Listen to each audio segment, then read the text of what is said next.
Hello everyone, এমকে Bengali ক্লাসরুমে সবাইকে জানাই স্বাগত। আজকে আমি ষষ্ঠ শ্রেণী বাংলা রবীন্দ্রনাথ ঠাকুরের লেখা ধরাতল কবিতার প্রশ্ন উত্তরগুলো আলোচনা করেছি, 1-এর দাগ থেকে 4-এর দাগ পর্যন্ত। তোমরা ভিডিওটা অবশ্যই শেষ পর্যন্ত দেখো এবং ভালো লাগলে লাইক কমেন্ট সাবস্ক্রাইব করতে একদম ভুলো না। তো এরকম আরও ইনফরমেটিভ ভিডিও পেতে আমার চ্যানেলটির কিন্তু পাশে থাকতে হবে। তো চলো শুরু করা যাক। রবীন্দ্রনাথ ঠাকুরের লেখা একটি গীতিনাট্যের নাম লেখো। বাল্মীকির প্রতিভা। তোমার পাঠ্য কবিতাটি তার কোন কাব্যগ্রন্থ থেকে নেওয়া? চৈতালি কাব্যগ্রন্থ। নিচের প্রশ্নগুলি একটি বাক্যে উত্তর দাও। প্রথম প্রশ্ন কি আছে দেখি, কি বলেছে? কবির মনে আজ কি ভাবনা এসেছে? রবীন্দ্রনাথ ঠাকুরের লেখা ধরাতল কবিতায় কবির মনে আজ ছোট্ট কথা, ছোট্ট গীত ভাবনায় এসেছে। যেতে যেতে নদীর তীরে কবির চোখে কোন দৃশ্য ধরা পড়েছে? রবীন্দ্রনাথ ঠাকুরের রচিত ধরাতল কবিতায় যেতে যেতে নদীর তীরে কবির চোখে শ্যামল ধরণীর মায়ায় ঘেরা নানান দৃশ্য ধরা পড়েছে। সবাই প্রতি মুহূর্তে কি কথা বলেছে?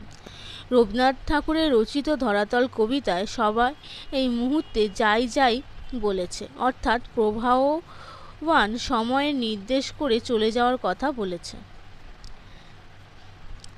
যা কিছু দেখেন তাকেই কবি ভালোবাসেন কেন? রবীন্দ্রনাথ ঠাকুর রচিত ধরাতল কবিতায় কবি উপলব্ধি করেছেন তিনি আজ যা কিছু দেখছেন তা ক্ষণকালীন। তারা দৃশ্যমান বস্তুগুলো মুহূর্তের মধ্যেই অতীত হয়ে যাচ্ছে, তাই ক্ষণকালে দেখাকেই কবি চোখের দেখার মধ্যে সীমাবদ্ধ না রেখে মন দিয়ে তা উপলব্ধ করেছেন এবং প্রকৃতির অপরূপ সৌন্দর্যকে ভালোবেসেছেন। নেক্সট, কবি কাদের ভাই বোনের সঙ্গে তুলনা করেছেন? রবীন্দ্রনাথ ঠাকুর রচিত ধরাতল কবিতায় কবি সুখ এবং দুঃখকে ভাই বোনের সঙ্গে তুলনা করেছেন। গ্রামগুলি দেখে কবির কি মনে হয়েছে? রবীন্দ্রনাথ ঠাকুরের রচিত ধরাতল কবিতায় গ্রামগুলি দেখে কবির মনে হয়েছে ছায়াময় গ্রামগুলি যেন ঘিরে আছে। পৃথিবীর দিকে তাকালে কবির কি মনে হয়? রবীন্দ্রনাথ ঠাকুর রচিত ধরাতল কবিতায় পৃথিবীর দিকে তাকালে কবির মনে হয় ভালো মন্দ দুঃখ আলো অন্ধকার সব কিছু নিয়ে এই ধরাতল ভালো। নেক্সট কি বলেছে? নিচে বিশেষ্যগুলিকে বিশেষণ এবং বিশেষণগুলিকে বিশেষে রূপান্তরিত করো। বিশেষ্য শ্যামলিমা, বিশেষণ শ্যামল।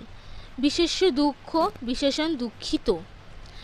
বিশেষ্য সুখ, বিশেষণ সুখী। বিশেষ্য কারুণ্য, বিশেষণ করুণ। বিশেষ্য ছায়া, বিশেষণ ছায়াময়। গ্রাম বিশেষ্য গ্রাম্য বিশেষণ। ঔৎসুক বিশেষ্য উৎসুক বিশেষণ। আলো বিশেষ্য আলোকিত বিশেষণ।